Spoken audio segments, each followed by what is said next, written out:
So my name is Hilary Burke, and I'm the Director of Clinical and Chapter Programs for the National MS Society Georgia Chapter.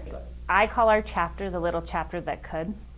Like I said, we're based here in Atlanta. We serve the whole state. We have over 9,000 individuals that we serve with living with MS. So 9,000 individuals. I'm a staff of 2. Well, I just hired my 3rd person, so I'm a staff of 3 now. Okay. So you can do those numbers in your head. Wow. So we have a tall order ahead of us. So we approach it in many, many ways. Education, access to information is key.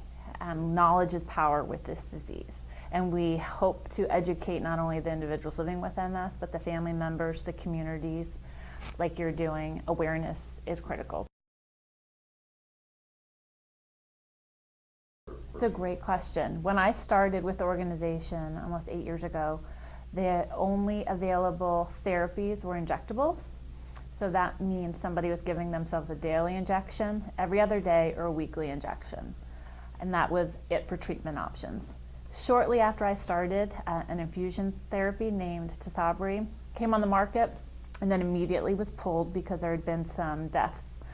And so people, they were really excited, an infusion, once a month infusion as opposed to these injections. Fast forward, Tisabri actually came back on the market several years later and has been very successful. And today there are actually 3 oral therapies for MS, which 8 years ago when I started, that's what people were dreaming of and waiting for. So the advances have been tremendous. My name is Shapiro. I'm the Services Manager for the National Multiple Sclerosis Society, Georgia Chapter Office, and I like to say that I get to do all of the warm and fuzzies. I provide the emotional, educational, and financial support for more than 9,000 members living in the state of Georgia with multiple sclerosis, as well as all their family members.